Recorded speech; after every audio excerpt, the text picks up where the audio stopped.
Ecoliteracy Illiterate by Shadow Faulkner, April of 2011. Brought to you by the Knowing Nature Project, Anthropology 525 Ethnoecology course at the University of South Carolina, Columbia, South Carolina, USA. Ecoliteracy is sometimes also referred to as ecological knowledge.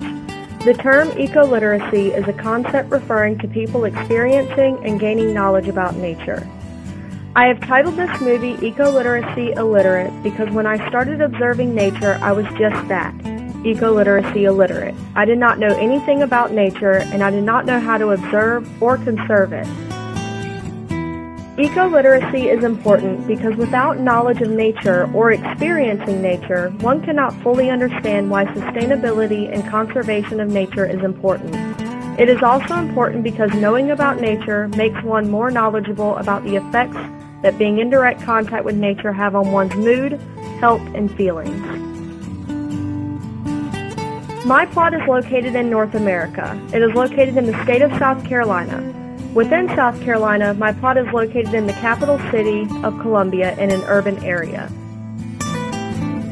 My plot is located between Two Notch Road and Beltline Avenue, and also between Covenant Road and Harrison Road. Three modes of experiencing nature are direct, indirect, and symbolic or vicarious. Keller, 2002, page 117. Direct ways to experience nature is exactly what it sounds like. You are directly in contact with nature, whether you are playing outside in a forest, backyard, or park. Indirect means of experiencing nature involve also experiencing nature directly, but in a more controlled environment like a zoo or aquarium. Vicarious or symbolic means of experiencing nature occurs in the absence of actual physical contact with the natural world. Zaradick and Pergams, 2007, page 131. These include experiencing nature through the media and the internet. When I started this Knowing Nature project, I did not know anything about nature. I was ecoliteracy illiterate. I could not identify a simple oak tree or figure out what kind of pine tree was in my plot. I also cannot identify the most common birds. However, I am not the only one with this problem. Children, although learning about nature in school, were able to identify more species of Pokemon than they were able to identify common trees and animals. Baumford et al., 2002. This problem can be linked to people not having direct contact with nature. I used to say that I care about nature and what happens to it, but how can one care about nature and want to conserve it if they know nothing about it? In the long run, spending less time in real nature seems likely to speed the onset of environmental generational amnesia. Zaradick and Pergams, 2007, page 140. I feel that this is a very true statement. Through my experience, I have learned that out of the three ways to experience nature, direct contact is the best way. In order to feel constituted in my belief that conserving nature is really important, I feel I needed to become active in maintaining at least my plot of land and becoming knowledgeable about plants and animals in my plot. The purpose of this movie is to explain, through my direct experience with nature, how becoming actively involved in nature is important. I will discuss and justify with my experience four main topics. Direct contact with nature makes one more knowledgeable about plants and animals, more observant of their surroundings, care more about what happens to the environment, and makes one's mood change to be happier.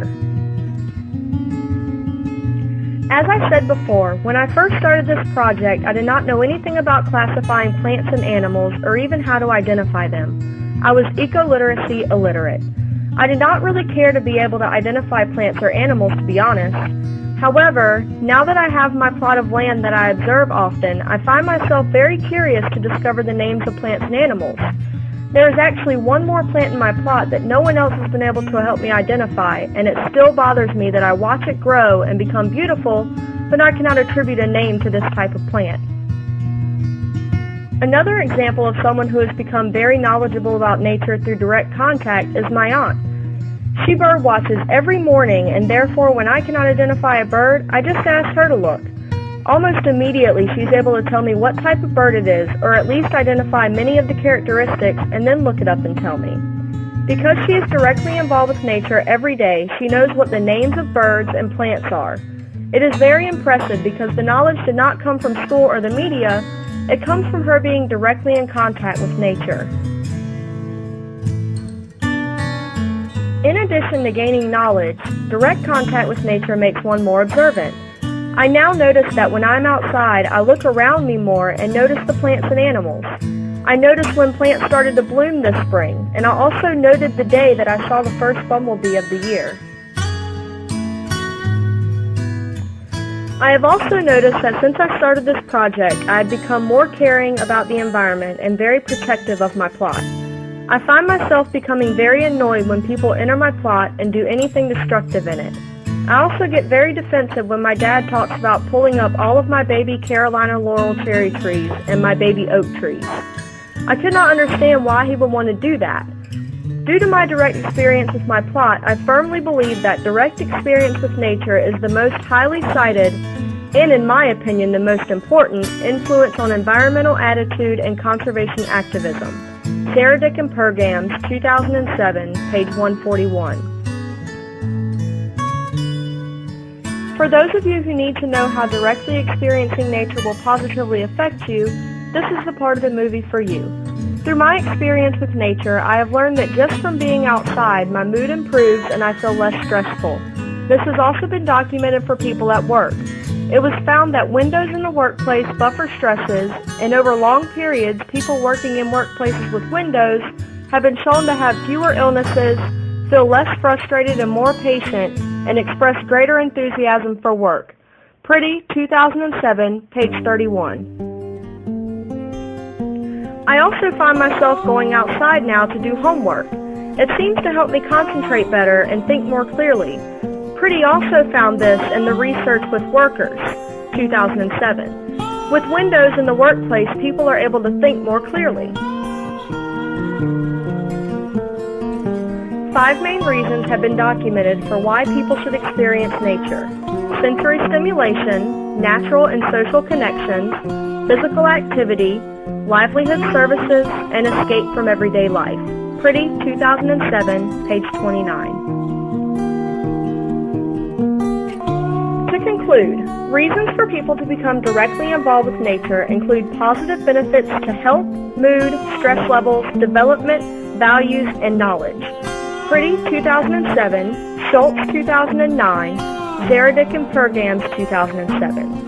In addition, ecological knowledge will help to conserve our environment and make our resources sustainable.